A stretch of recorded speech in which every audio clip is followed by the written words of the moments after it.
This step is to assemble the fuel tank. What you see here are the parts for doing that, along with the tools you need. I'm not sure if the clunk and the valve are going to be included in the kit. Again, this is a pre-production kit, so those parts aren't set yet. Most of what else you see is, though. You can build this with a couple of pairs of pliers. If you like wrenches, you need a 4mm and a 5.5mm and an 8mm open end, as well as a pair of very thin long pliers, and you can put this together. If you look at this tank, it's a molded tank. It's fairly sturdy. It's designed to be rubber mounted. You can see the insets for that. The hole in front is for the fuel feed.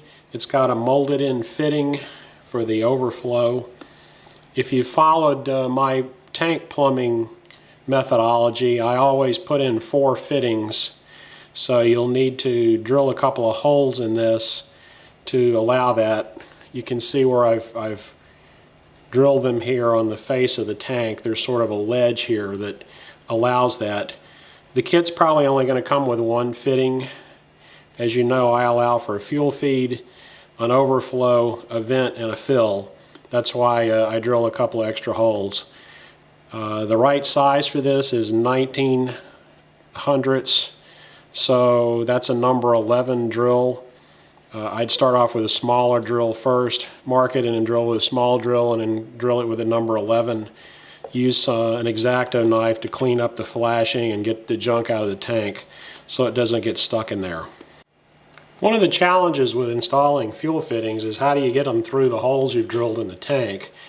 The way I've always done this is to take a piece of fuel tubing, and this is vinyl fuel tubing, small enough to go through the holes, slide it through, get the long pliers, grab it and grab the tubing and pull it out through the hole, then push the fitting into the end of it, and then simply use the fuel tubing to guide it through. Now it's going to be very tight around the fitting, and you got to be a little careful about doing this, otherwise the fitting will pop back through the hole and defeat the purpose. But if you just pull on this, it will, as you see, just make it out the edge. You can take a pair of pliers and grab it and then fit it in. So now it's seated. So we'll just do the same thing to the other fitting and start to wrap this piece up. Now I've installed the washer and the nut on each of the fittings. Those are included with the fittings. And an easy way to tighten these up is to take the 5.5mm open end, insert it through the hole. These fittings have flat sides on them, so you can grab them with the open end of that wrench, and then with the 8mm you can tighten the nuts down. I'd suggest putting some sort of sealer on these. You could use thread lock. I'd use an RTV or silicone based just to make sure they don't loosen up. Now we're going to assemble the fuel pickup and get it in the tank. I use the pickup and the fitting that comes with the kit, and attached some Viton fuel tubing that comes with the RC motors. This is cut at 6.5 inches long. You might think that's a little bit long. Shortly you'll see why that's a good thing. This is the Walbro clunk. It just barely fits through the hole in the tank. In fact, I had to chamfer this hole just a little bit so it would fit properly. But it will go in. It does take a little bit of force to get it in. It takes a lot of force to get it in, but it will go, and clicks in like so. When you get it to this point, you're going to take the fuel stopper.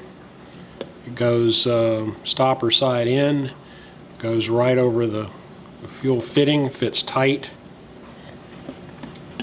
Once the tubing's in the tank and the grommet is over the fuel fitting, you're going to want to push this into the end of the tank. You can see there's a little groove and flap on the fitting. What that needs to do is go into the hole here and fit flush. You're going to need something to push that in with. I recommend something wood, like maybe a chopstick or a paint stick. I wouldn't use a screwdriver for this because if you tear this rubber, it's going to leak. You just want to work your way around this, pushing it in. Once you've got the grommet seated flat against the tank, you want to take the washer, drop it over the fitting, take the nut, and this nut is special. This is not the same nut that goes on the other fitting. This nut is specific for this fitting. You'll find it to be a little tricky to thread on.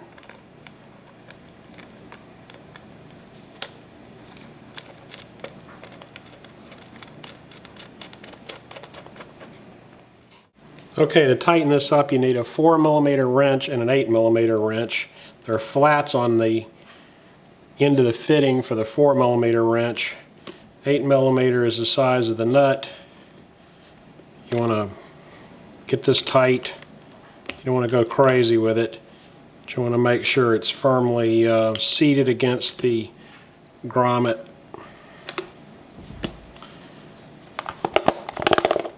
Should have about that amount of thread remaining.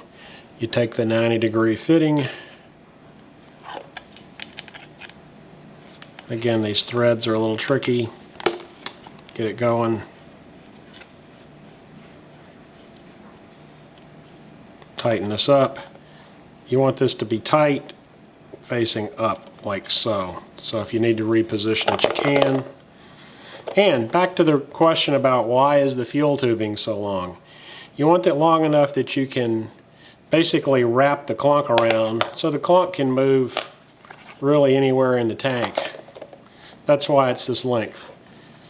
Okay, at this point, the only thing left to do with the tank is it's going to be pretty difficult to get to the back fitting or to the fitting that's on the inside of the frame. This is where I'm going to run my vent, which is a one-way valve. It's a Sten's one-way valve.